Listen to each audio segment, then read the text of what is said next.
Hello, and welcome to Hedgehog Storytime, where I read my weird original fiction.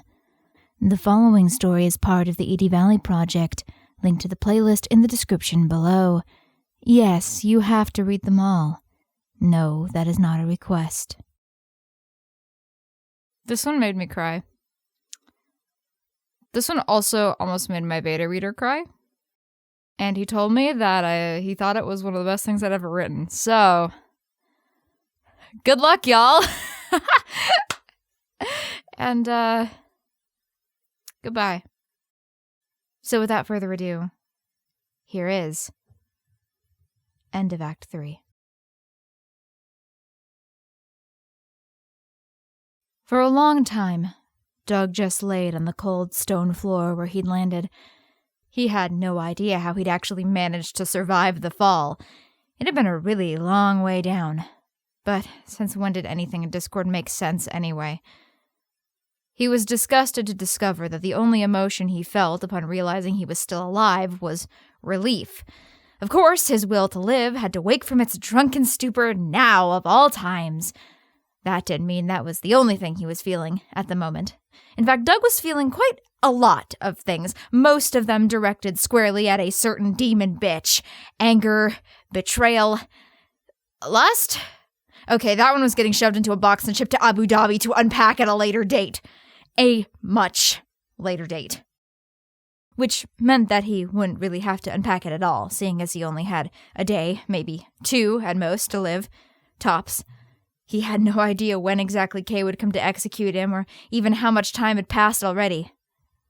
But it certainly wouldn't be long now. Son of a fucking bitch. How could Doug have possibly been such an idiot? Okay, well, Doug was frequently an idiot, but this was pathetic even for him.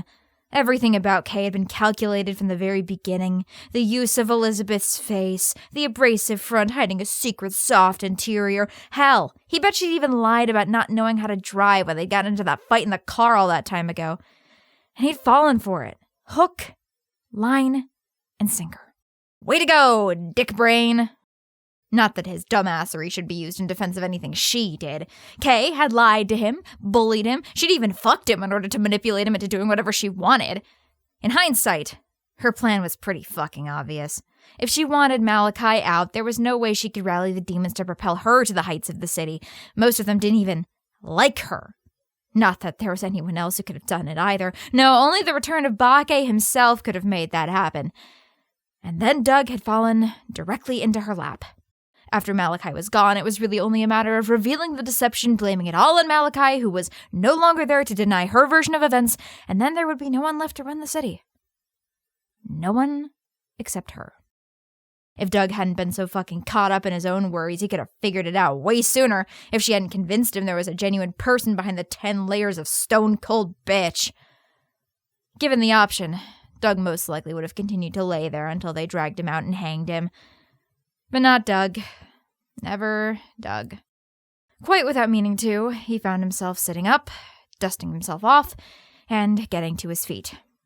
There really was no point anymore. He was going to die whether he wandered around down here or not. Maybe he just wanted to make it a little more annoying for Kay to find him. Maybe it was because of the rock that had been digging into his back. Yet, this was not a new phenomenon. Doug can think of all the reasons he wanted, but the truth was that there simply wasn't one. No matter how much shit he went through, Doug didn't stop moving.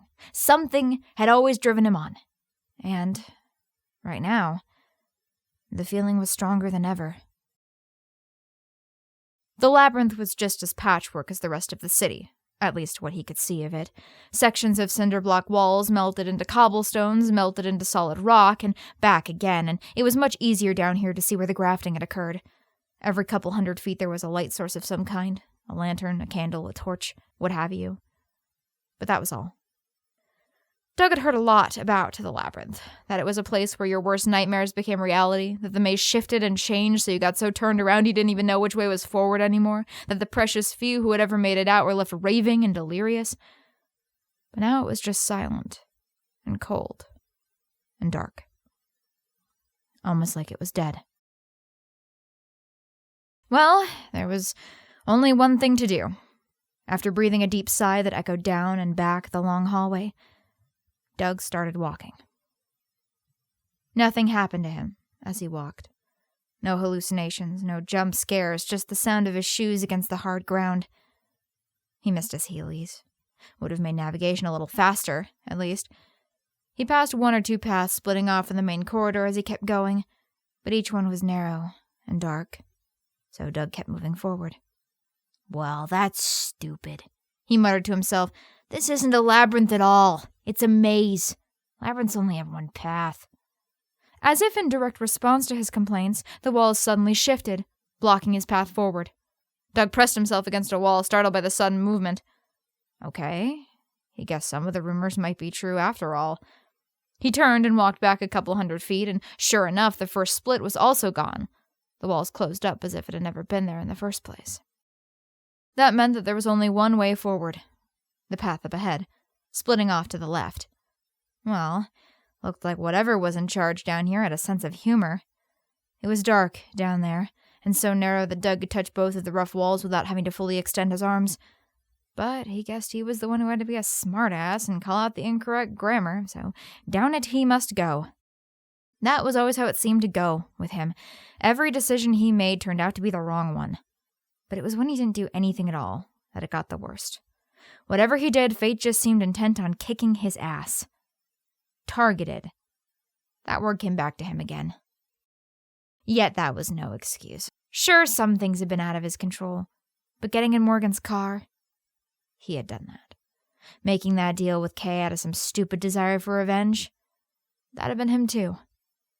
And Jilly. Just everything to do with Jilly. If he had never gotten so close to her, had never had feelings for her, the director might not have targeted her like she did. She might still be alive. That's not true, and you know it.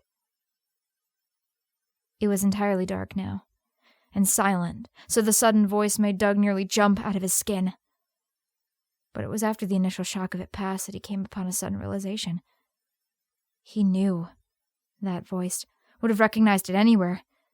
It was a voice he hadn't heard in a long time, and never expected to hear again. He almost didn't dare say her name. He was so scared that saying it would make her vanish.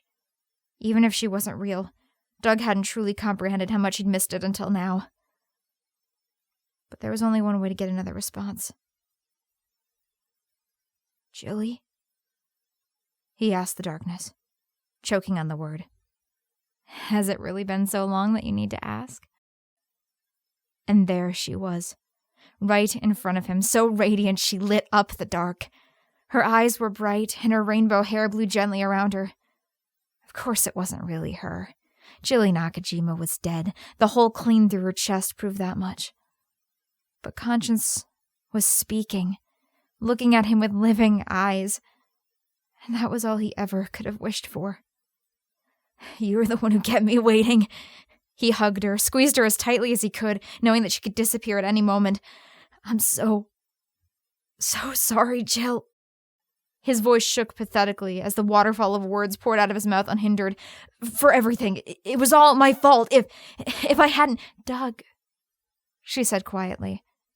Then, when he kept babbling anyway, "Doug! God, let me get a word in." She giggled, and loath as he was to do so, Doug pulled away, though he refused to let go of her hands. "But there's so much I need to apologize for."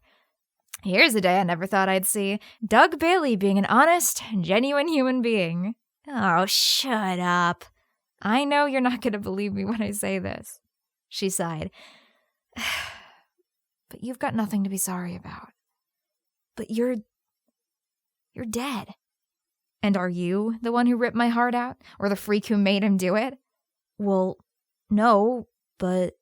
"Then as far as I'm concerned, any guilt on your part died with Abigail Hodge.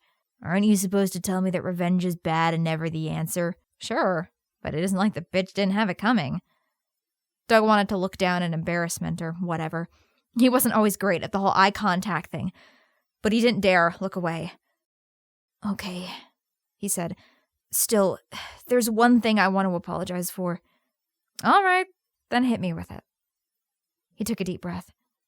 He'd run through this conversation in his head so many times, believing that he'd never get to actually say it. Now that she was in front of him, he just knew he was gonna fuck it up. "I wasn't there for you," he said. "Not like I should have been. I knew we weren't ever, really anything, but I really cared about you. I was just so caught up in my own bullshit." Your own bullshit was getting repeatedly tortured by an insane biologist. "That doesn't matter," he insisted. "I should have still tried, so I'm sorry." "I still don't think you really need to, but all right, fine. Apology accepted." Doug ran a hand through his hair. "Worst part is that I know you're not really her. You're just a dumb part of my damaged brain that insists that you're her. But I guess that's the best I can hope for, huh?" "Wait, you don't really believe that, do you?" She seemed surprised. "Believe what?" "After all this time, everything we've done and known, that we're just all in your head?" Contrary to popular belief, Doug wasn't stupid. He just often ignored very obvious things when it was convenient for him, especially when putting those little things together would make an unfortunate truth blatantly obvious. Of course he'd always found it odd how persistent they were, and of course it didn't add up how they seemed to know much more about his current predicament than he did. Doug had just been trying not to think about it. Because if he did, that opened up a whole steamer trunk full of oddities that he had a sneaking suspicion fit together in a very certain way. He didn't need to tell her all of this. She already knew all about it. So he just sighed and said, "No, not really." "And do you know what we actually are, then?" Doug shook his head. "That part I'm still confused about, but I'm pretty sure I know why you're all here. And if you're talking to me right now, then it really is the end, isn't it?" "You've been running for so long. Haven't you ever wondered what you were running towards?" "Well, I kind of assumed I was running from a host of very specific somethings, but you know what, that kind of makes sense." "I'm really here to take you to him." "I know." She grabbed his hand tightly, and slowly, she led him into the darkness beyond. "Well, hey," Doug smiled lamely. "At least he had the courtesy to send someone pretty. If he's trying to butter me up, then I appreciate the gesture." Conscience giggled. "I don't think he'd have it any other way." They wandered for what could have been a few minutes or a few hours, Conscience a constant glow next to him. She didn't even really need to, as there was no way to get lost anymore. As per Doug's complaint, the labyrinth only had one path now. A path that wandered its way towards the very center. "Finally! Took you long enough." They turned a corner, only to see Cocaine and Cancer waiting for them. "Ah, come on! I was kind of having a moment here. Now you two gotta come along and ruin it, huh?" "Well, we wanted to say goodbye too," Cancer pouted. "If you think we'd miss it, then you're sadly mistaken." "Hey, so why aren't you two being all, creepy and stuff? Conscience, for that matter, too. Aren't you breaking character a little bit?" Cocaine shrugged. "Our job is done, so there's no point to it anymore." "And what exactly was that job, if you don't mind me asking?" "That's a pretty complicated question. We weren't lying about that," Cancer admitted. "It's probably best if he explains it himself." "He'll get pissed if we keep going at this rate anyway." Cancer started walking and gestured for Doug to follow. Cancer followed after her, and Doug, still with Conscience at his side, went last. He was grateful for her presence and her touch, even if he couldn't feel her warmth.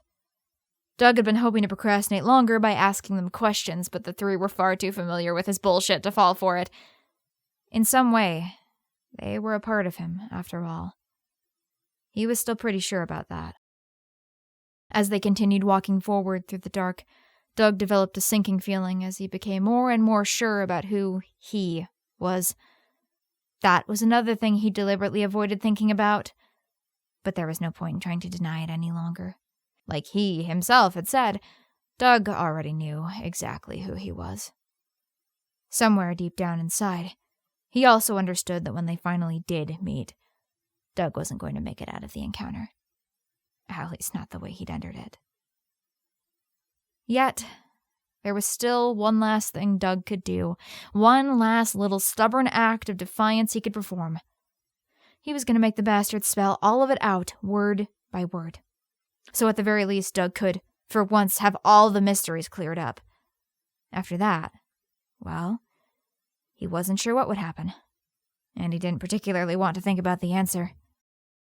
He had no idea how long they'd been walking before Doug saw a small light ahead of them. It was very dim and tinged slightly green.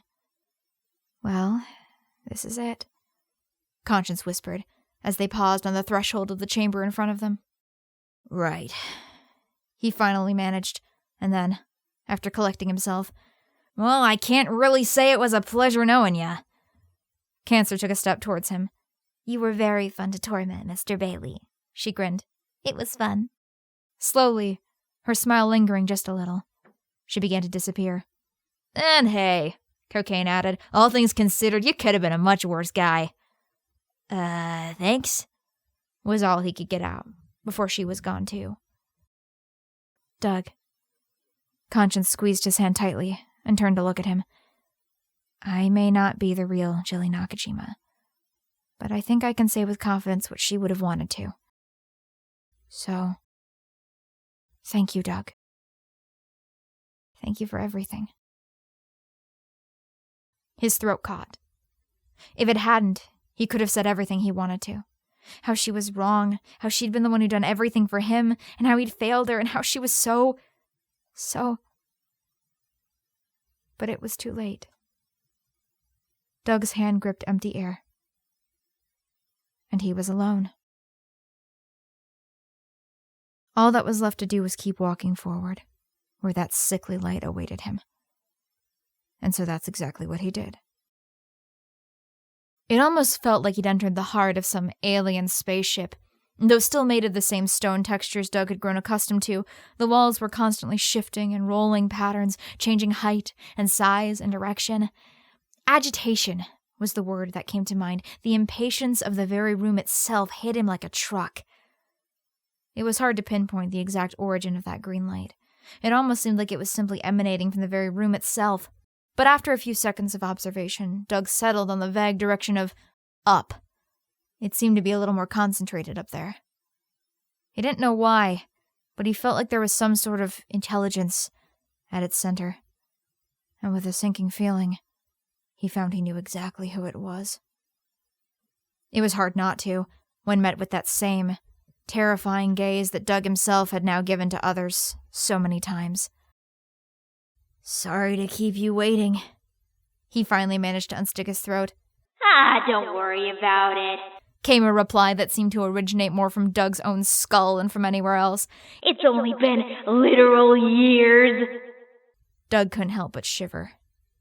Now he finally understood what Jack had been talking about, and why everyone else had been so afraid of him. There was something terrifying inside that light. Something with unlimited, boundless anger. Well, it wasn't like I was given much direction. Doug desperately hoped his bravado was working.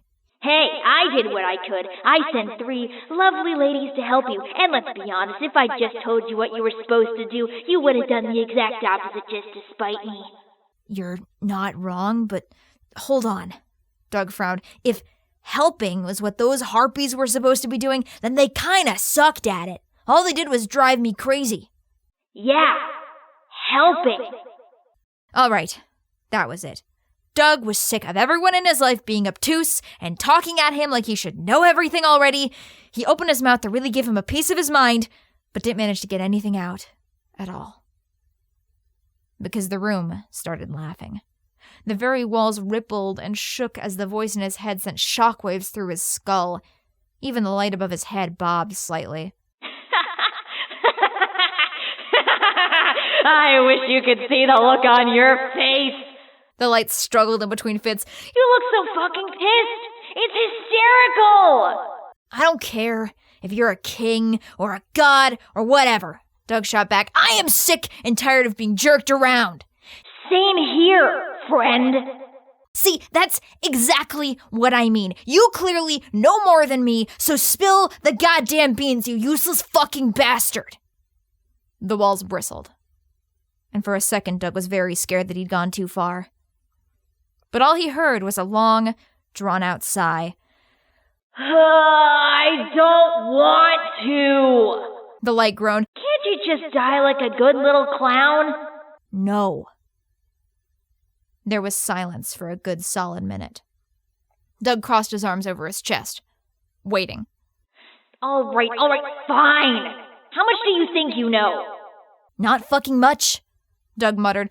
All I know is that somehow, in some weird-ass, messed-up kind of way, we're the same guy. Yeah, see, you already went and fucked it up. We are not the same. You, kid, are an inferior version of me. Care to explain? Not really. Doug stared upwards.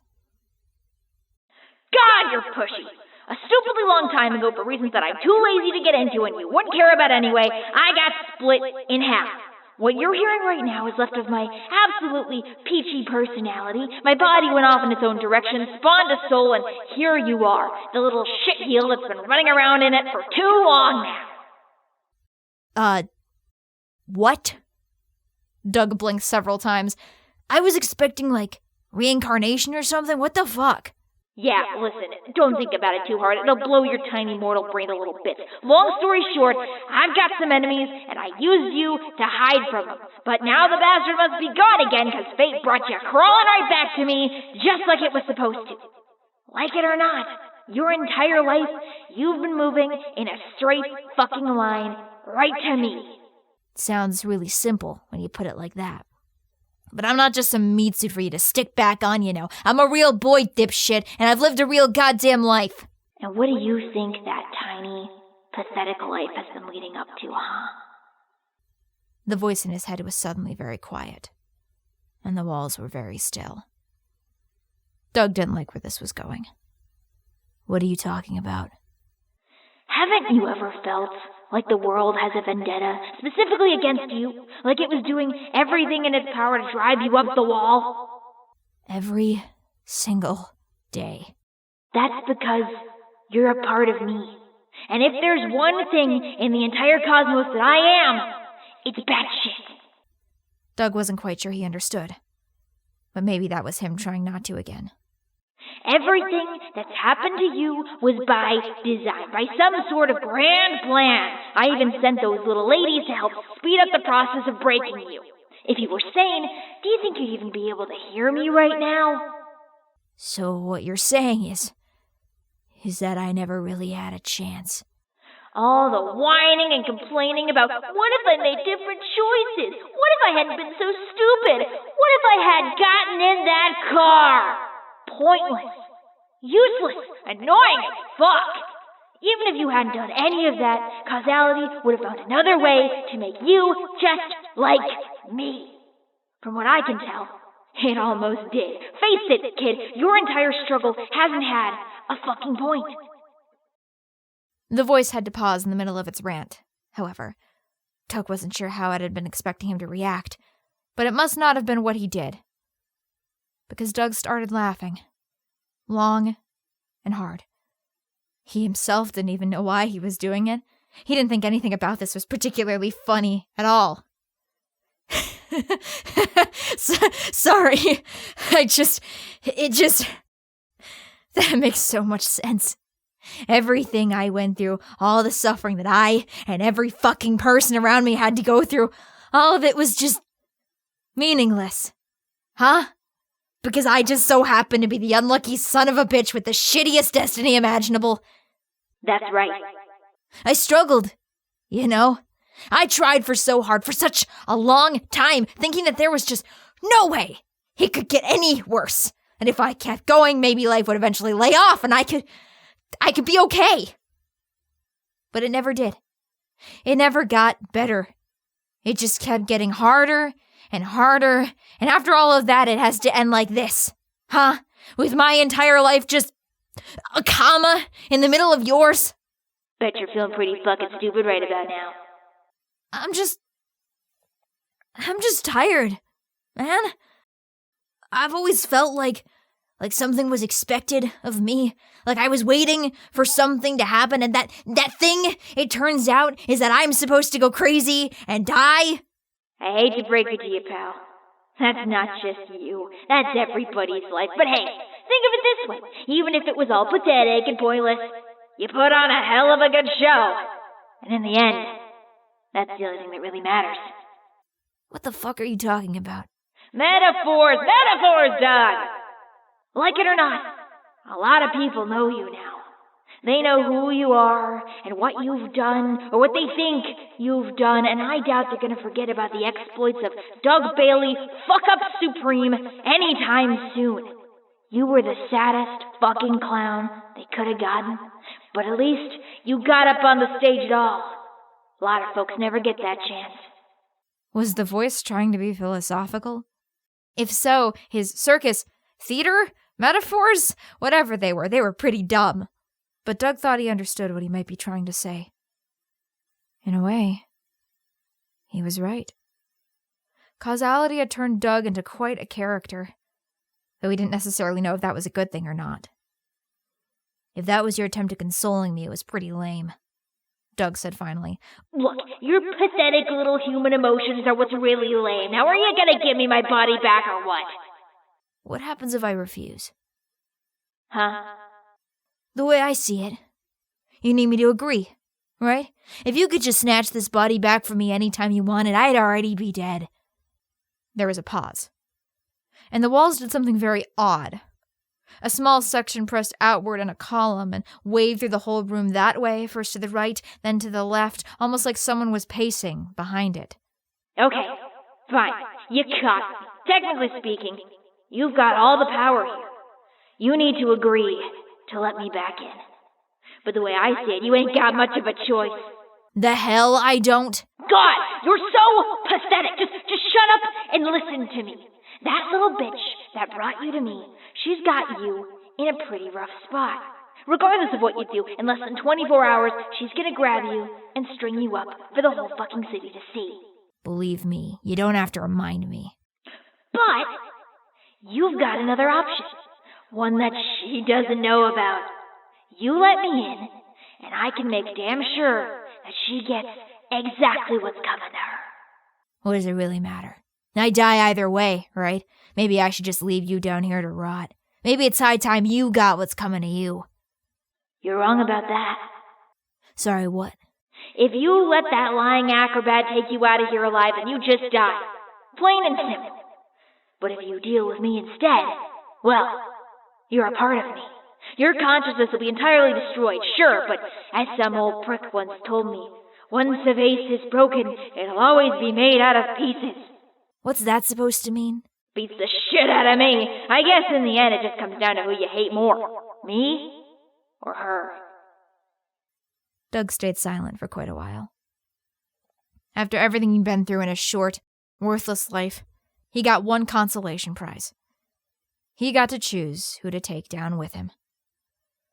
So who deserved it more? The voice in his head, and by extension fate itself, that force that had impartially brought despair into his every waking moment? Or that bitch who lied, manipulated, and cheated her way into his brain, only to destroy him at the first opportunity? If he was anyone else, maybe he would have thought about the bigger picture. But if there's one thing that Doug was, above all else, it was petty. And besides, this way, somehow, maybe he might actually be around to see the show. All right then, he said finally. Maybe it's my time to get off the stage, huh? But if I agree to your terms, I need you to promise me one thing. What's that? If all I am is a warm-up act for you, then you better put on one hell of a performance. For a few seconds, all the voice did was simply laugh. Long and hard and not a little bitter.